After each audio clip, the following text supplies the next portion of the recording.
বিজেপিৰ দখলত থকা সমষ্টি অগপক এৰি নিদিয়ে এই কথা স্পষ্ট কৰিছে মুখ্যমন্ত্ৰী ডক্টৰ হিমন্ত বিশ্ব শৰ্মাই। তাৰ পাছতো অগপৰ হুংকাৰ, নলবাৰী সমষ্টি অগপক লাগিবই। ২৬ৰ নিৰ্বাচনত নলবাৰীত অগপই প্ৰাৰ্থী প্ৰক্ষেপ কৰিবই। বিজেপিক জ্যেষ্ঠ ভাতৃৰ দায়িত্ব পালনৰ আহ্বান অগপৰ। নিৰ্বাচনৰ প্ৰতি লক্ষ্য ৰাখি জানুৱাৰীত নলবাৰীত অনুষ্ঠিত হ'ব বিশাল সংকল্প দিৱসৰ কাৰ্যসূচী আৰু যোগদান সভা।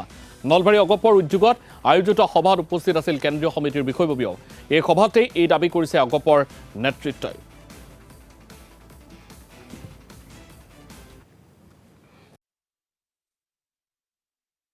এই নিৰ্বাচনটোত আমি তিনিটা সমষ্টি, নলবাৰী সমষ্টি, টিহু সমষ্টি আৰু বৰক্ষেত্ৰী সমষ্টি, তিনিটা সমষ্টিতে আমি আমাৰ দলীয় প্ৰাৰ্থী প্ৰক্ষেপ কৰাৰ কাৰণে আমি পূৰ্ণ পৰ্যায়ৰ প্ৰস্তুতি আমি চলাই আছোঁ।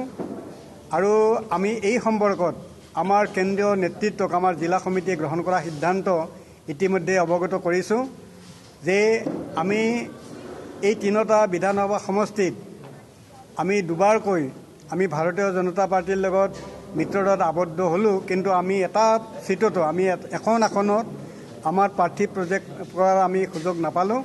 আৰু সেইকাৰণে আমাৰ তৃণমূল পৰ্যায়ৰ পৰা আমাৰ আঞ্চলিক পৰ্যায় একেবাৰে বুথ পৰ্যায়ৰ পৰা আমাৰ দলীয় কৰ্মীসকলৰ যিটো ডিমাণ্ড, সেই ডিমাণ্ডটো হ'ল কি যে আমি আমাৰ নিজৰ সমষ্টিত নলবাৰীতে হওক, টিহুতেই হওক বা বৰক্ষেত্ৰীতেই হওক আমাৰ নিজা প্ৰতীকত আমি যাতে প্ৰাৰ্থী প্ৰক্ষেপ কৰিব পাৰোঁ। আৰু কেন্দ্ৰীয় নেতৃত্বক কৈছোঁ যে আমাক দলীয় প্ৰাৰ্থীগত অন্ততঃ আমাৰ প্ৰাৰ্থী প্ৰজেক্ট কৰাৰ কাৰণে টিহু সমষ্টি, নলবাৰী সমষ্টি, বৰক্ষেত্ৰী সমষ্টিত সেই সুযোগটো প্ৰদান কৰিব লাগে।